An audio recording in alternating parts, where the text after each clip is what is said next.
hoje nós somos chamados a pensarmos na graça de Deus, que vem em socorro da nossa natureza, das nossas fragilidades, através da liturgia de hoje. Veja, amados irmãos, Jesus era um homem tão atraente, que mesmo ele se afastando da multidão, ele acabou de receber a notícia da morte do seu primo João, e ele então decidiu se afastar da multidão, e foi para o canto, foi para rezar, foi meditar. Mas a multidão, tão atraída por Jesus, foi ao encontro do Senhor, foi atrás do Senhor. Você consegue imaginar o quanto o amor que vinha de Jesus Cristo, no seu olhar, nas suas palavras, nos seus gestos, a maneira com que ele amava o Pai, com que ele apresentava o reino, era algo tão atraente, tão tocante, que a multidão sedenta de Deus, sedenta do amor, da atenção, da graça que manifestava-se através de Jesus, não teve medo de ir atrás do Senhor. O Senhor se distanciou, mas o coração do povo, com sede do eterno, com sede de experimentar aquilo que só Jesus podia oferecer, foi ao encontro de Jesus, sem preocupação, não importa quanto temos que andar, quanto tem que fazer, que esforço precisa ser feito, nós queremos ouvi-lo, nós queremos estar com Ele, nós queremos experimentar de novo a mesma alegria que já experimentamos.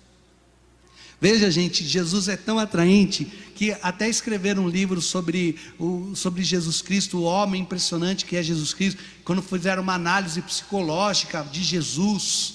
Vocês veem esse livro, eu esqueci assim, o nome certo do livro, mas fizeram uma análise psicológica, é a análise da inteligência de Jesus Cristo. Pegaram a pessoa de Jesus pelos evangelhos e foi analisar psicologicamente as atitudes de Jesus. Gente, é tão atraente que quem fez a análise até se converteu. Veja, Santo Agostinho, quando vivia uma vida de procura da verdade, quando foi ler o evangelho, ficou tão atraído por Jesus, que deixou toda a sua vida passada para o seguimento do Senhor. Gente, Jesus é uma expressão máxima do amor do Pai. E Ele vem com suas palavras, com as suas atitudes, saciar uma fome, uma sede que existe no ser humano. Um desejo mais profundo do que é eterno, do que é de Deus. Ele acalma as nossas inquietações, Ele é a resposta para as nossas ansiedades, Ele é o consolo nas nossas dores, Ele é a força que nós experimentamos nas nossas lutas diárias. Em Jesus nós encontramos, olha gente, vocês sabem disso, como a Sagrada Escritura tem tanta sabedoria, a palavra de Deus é tão sábia para dirigir os homens, que tudo que você vai estudar hoje na humanidade, da advocacia, da matemática, da filosofia, da teologia, tudo você encontra na Sagrada Escritura um ensinamento que coincide. Só as coisas que são imorais, né? Aí você não vai encontrar, mas encontra na Sagrada Escritura dizendo que não presta também, encontra. Tudo tem na Sagrada Escritura, tudo nosso Senhor falou, e agora fala-se de outros jeitos, mas as coisas que a gente já experimentou e já ouviu, gente, que coisa extraordinária é a maneira com que Jesus nos sacia a humanidade, sacia a sede e a fome que a alma humana tem. E eu fico pensando, o que será que está acontecendo com o ser humano, que não tem mais sede, não tem mais fome das coisas eternas. Sede e fome existe, gente, que o vazio no ser humano continua aí, gritando na nossa cara. Você todo dia escuta falar de gente que tentou se matar ou que se matou, gente depressiva, gente ansiosa, gente com angústia, gente todo dia buscando alguma coisa a mais. Os jovens estão buscando resposta para a vida nas drogas, nas bebidas, nas idolatrias, e não encontram respostas. Gente, se as coisas no mundo saciassem a nossa fome, a nossa sede, então o que ia acontecer? As pessoas iam sair de Deus, vamos abandonar tudo, deixa a igreja, deixa as coisas do Senhor, e aí ia começar a beber, ia começar a se viver a vida, e curtir, e drogar, e sair com todo mundo, e quando você encontrasse essa pessoa, nossa Senhora, ele estava vivendo a vida que ele queria, e você encontrasse essa pessoa, é a pessoa mais feliz da face da terra. Porque, olha, nunca tive tão feliz na minha vida, estou totalmente saciado, saio com os rapazes que eu quiser, com as mulheres que eu quiser, bebo o que eu quiser, faço tudo do jeito que eu quero, eu me entreguei a todos os meus prazeres, as minhas vontades, e sou a pessoa mais feliz da face da terra. Minha vida está maravilhosa, nunca me senti tão realizado. Gente, era isso que nós ouviríamos todos os dias, e eu falo para você que ao contrário, nós escutamos todos os dias assim: no primeiro mês estou muito feliz, nunca fui tão feliz, no segundo mês nunca fui tão feliz mais, e depois de 6 meses, e depois de 1 ano, você encontra a pessoa e fala: nossa, o que aconteceu? Atropelaram você? Você está acabado? Você já vai olhando para a pessoa, nem a fisionomia dela mais parece de alguém saudável. Começa por aí, nem a fisionomia mais, a pessoa vai ficando tão abatida, e tudo nela vai indicando que alguma coisa não está bem. E algumas vezes até ao contrário, aparentemente a pessoa está linda, maravilhosa, mas quando você vai conversar com a pessoa, falta pouco para não se matar. Gente, a angústia e a fome de amor é tão grande. No mundo a fome e a angústia tem sido tão grande, e as coisas que o mundo oferece para saciar a nossa fome estão comprovadas, não são capazes, não têm sido capazes de conter as ansiedades humanas, os interesses. O coração do homem tem que ter sede e tem que buscar alguma coisa maior, e nós já sabemos onde encontrarmos, que é Jesus, o pão da vida, gente. Mas também parece que os homens perderam a fome pelo eterno, estão continuando a buscar nas coisas do mundo saciar a sua fome. A gente vê agora, esse segundo retorno das missas foi pior do que o primeiro. Primeiro retorno da missa, o povo já voltou meio assim desconfiado, mas ainda estava com: não, quero voltar para a igreja. Aí vai lá, pega a senha, aquela correria. E esse segundo retorno da missa já esfriou. Eu já vejo pela missa da semana, das 7 da manhã, que não precisa de senha. No primeiro retorno quase não sobrava cadeira, agora já sobra bastante cadeira.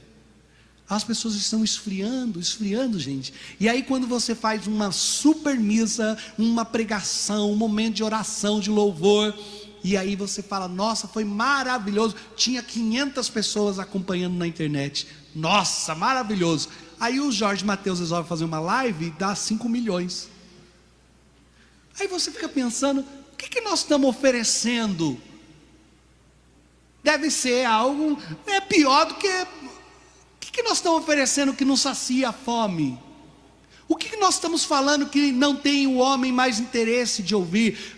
Mas vai ver, nós não estamos falando direito, nós não falamos com profundidade, não falamos com alegria, não falamos de uma maneira que interessa, que mova o interesse dos homens. Talvez seja o nosso anúncio que é muito fragilizado. Aí você pega os grandes pregadores, os grandes padres, você pega pessoas inteligentíssimas, e você, esses dias eu fui ver, eu fico sempre pensando nessas coisas, né? Fico pensando, se tem um princípio que a gente não pode deixar cair na nossa vida, é de desconfiar da gente mesmo.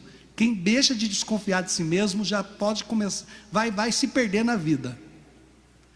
Aí eu fico desconfiado, fico pensando: vai ver, está faltando alguma coisa, padre, você não está fazendo aquilo tudo do jeito que Deus queria, por isso que você acaba não saciando com as palavras, com as ações, com os sacramentos, você não está sabendo evangelizar. Tem gente melhor. Eu fui ver a live do padre José Eduardo. O padre José Eduardo é um padre que representa a CNBB nas grandes discussões sobre a vida, bioética. É um homem inteligentíssimo, bem formado, e ele fala muito bem, ele fala com profundidade, a fala dele é muito interessante. E eu fui ver a missa que o padre José Eduardo estava transmitindo. Falei: vai ver, a gente não está conseguindo, mas é por causa dos nossos erros. Gente, tinha 12 pessoas assistindo a missa no domingo, a cara do fracasso.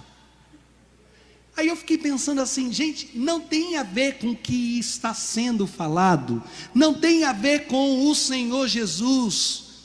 que é o único mesmo, corpo, sangue, alma e divindade, na sua plenitude no altar, a gente tem a ver com a fome, com a sede que as pessoas estão tendo. Não se tem mais fome do eterno, não tem mais fome do eterno, não tem mais ânimo para as coisas de Deus. Nós entramos num tempo em que todo mundo, quando tem ânimo para as coisas de Deus, o máximo do ânimo é pegar o telefone e dizer assim: acho que o padre podia vir aqui em casa. Será que o padre pode vir aqui em casa? Aí eu pergunto: está paralítico? Não, é que eu estou querendo uma benção. Mas vem na igreja receber benção, pelo amor de Deus. Paralisar, não tem ânimo. Gente, a multidão foi em encontro de Jesus a pé, caminhou, deu a volta, tem ânimo, tem querer, tem um querer de Deus. Há um interesse no coração do humano, do homem, em saciar esta fome de eternidade, em buscar um sentido mais profundo para a vida. Há um mover de interesse no coração humano, que leva as pessoas a irem ao encontro do Senhor. É isso que parece que tem perdido. Esta fome, esse interesse, esse desejo. E eu digo para vocês, quando se perde o desejo do eterno, quando se perde o interesse pelas coisas de Deus, o homem começa a cometer o mesmo pecado que o demônio cometeu. Qual era o pecado do demônio? Querer ser Deus por si mesmo,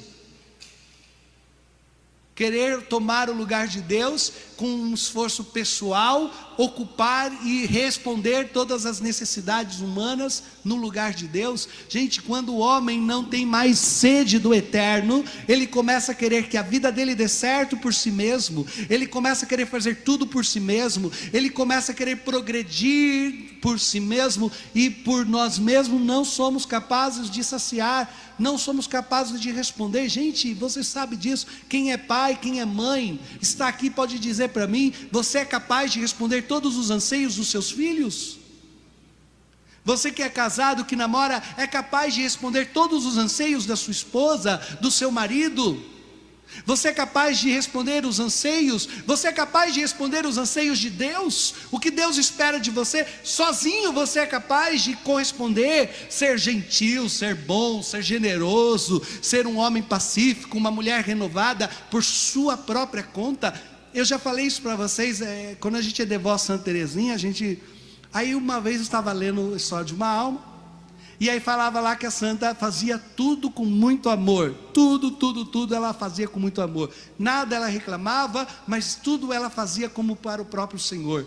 Eu pensei, que coisa mais fácil, é só fazer isso que a gente já vai para o céu? Eu vou fazer isso. Que caminho fácil de ser santo, só fazer tudo com muito amor, lavar a louça, cuidar da casa, responder aos irmãos, cuidar das coisas da vida. Ah, mas que coisa simples. E ainda as coisas mais simples é as melhores ainda, que você vai com mais amor ainda. Lavar o banheiro com amor. Eu era seminarista, tinha muito interesse em fazer tudo com muito amor, muito mais simples, minha vida ela era toda regrada. E eu disse: agora ninguém me segura, agora eu vou para o céu na casca de cebola. Aí fui, comecei. Primeira semana, dedicação total a você, mais que a Casa Bahia. Segunda semana eu já estava gritando no banheiro: quem que não puxou a descarga? Eu quero saber. Eu vi você saindo agora de manhã. Fui batendo de porta em porta. Miserável, volta lá agora.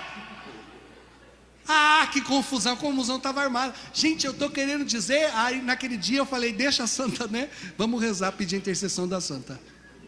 Gente, que coisa simples, era só eu ir lá e limpar e tolerar as falhas humanas, os esquecimentos dos irmãos, e eu já quis matar uns 4 ou 5 padres, que hoje Deus está aí, né, sustentando a igreja de Deus. E eu falo para vocês uma coisa: não, nem as coisas mais simples nós fazemos sem a graça de Deus. Se Deus não infundir em meu coração o dom de amar verdadeiramente, até as coisas mais simples eu faço, ainda faço reclamando. Se Deus não me der o dom de amar e amar em plenitude o meu próximo, eu não perdoo, eu não tolero nada. Gente, sem Deus nós não somos nada. Sem Deus nós não saciamos esta fome e não damos sentido à nossa história, à nossa vida.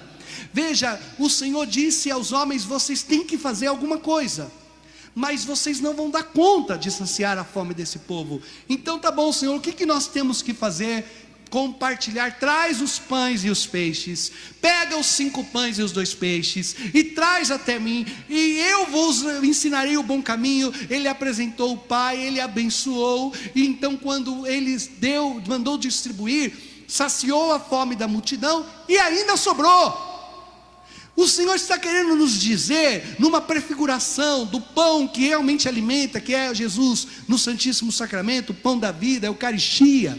O Senhor está querendo nos dizer que quando nós colocamos o nosso esforço humano, por menor que seja a nossa participação, 5 pães e 2 peixes, nós damos o primeiro passo, nós nos esforçamos, nós nos inclinamos no desejo de querer ser de Deus, de amar, de partilhar.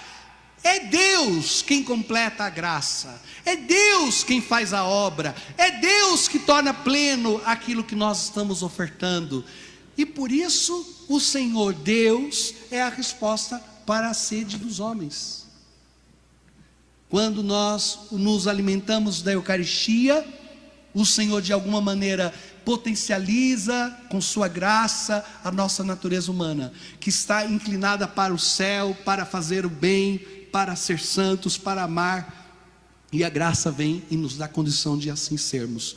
Mas ao contrário, amados irmãos, quando nós não fazemos nem a nossa parte, a graça de Deus encontra corações vazios, almas vazias e sedentas. O coração de Deus não pode saciar, porque não encontra homens e mulheres sedentos e com fome e sede de justiça. Vocês estão acordados ainda? Vocês estão me ouvindo? Só tem vocês agora, eu presto atenção em vocês. Vocês têm que falar comigo com os olhos, que eu não consigo ver a boca. Então, entendeu? E olha, e eu digo para vocês que sabe qual é o grande mistério de tudo isso que Deus faz por nós? É a gratuidade. Parece que a gratuidade assusta o ser humano. As pessoas não querem saber do que é gratuito, gente. Eu falava hoje na missa das 9h30. É impressionante se eu chamar um professor, doutor de Bíblia, para dar um curso de Bíblia e falar que o curso vai ser gratuito, 5 pessoas vão participar. Não dá certo. Se o mesmo doutor de Bíblia for fazer o curso e eu falar que custa R$20, um monte de gente se inscreve. Sabe, eu acho que é isso que está acontecendo com as coisas de Deus. Nós colocamos de tal forma, nos perdemos na graça de Deus de tal maneira, que quando o Senhor nos oferece gratuitamente a salvação, a santidade, o amor, a graça, por meio da igreja, dos sacramentos, da palavra, não tem mais interesse. Não, deixamos as coisas do Senhor, porque preferimos as coisas que o mundo oferece, enquanto o Senhor está dizendo: tudo o que vocês precisam, vinde, comei, vinde, bebei, sem nenhuma paga, eu estou dando para vocês. Eu vos ofertei quando dei minha vida numa cruz, eu estou ofertando a graça, a salvação, você só precisa vir, é gratuito, é isso que o Senhor está nos oferecendo. Mas quando é tão fácil assim, parece que o ser humano não tem interesse. E aí nós vamos trocando a gratuidade das respostas de Deus por tantos cursos que nós vamos. Eu estou pagando um curso para entender a existência humana. Eu estou fazendo uma terapia. Eu estou buscando não sei o que. É pago. Porque eu não quero me render à gratuidade das graças de Deus, me converter na gratuidade das graças de Deus.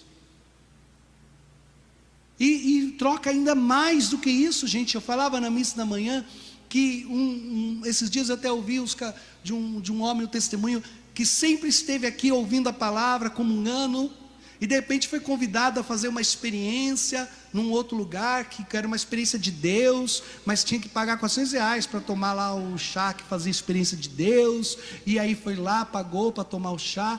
E aí a própria pessoa que me testemunhava isso disse assim: padre, eu nunca na minha vida dei R$2 na coleta, e de repente eu estava pagando R$400 para poder fazer uma experiência de Deus, enquanto o que o Senhor me oferecia era tão gratuito.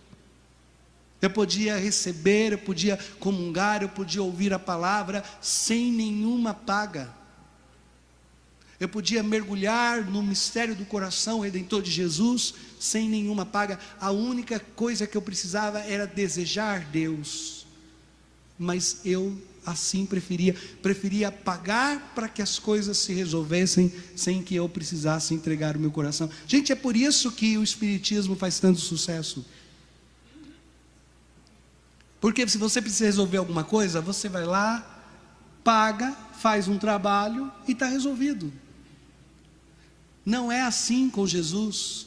Ele está dizendo, eu vou dar de graça, mas você precisa dar o teu coração. Ah, mas eu não estou querendo sair de mim mesmo, mudar as minhas atitudes, mudar a minha maneira de ser, me converter. Eu não quero ter o esforço de ir ao encontro de Deus, para que a graça de Deus me sacie. Será que não tem outro jeito mais fácil de resolver isso? Gente, não se deixe enganar.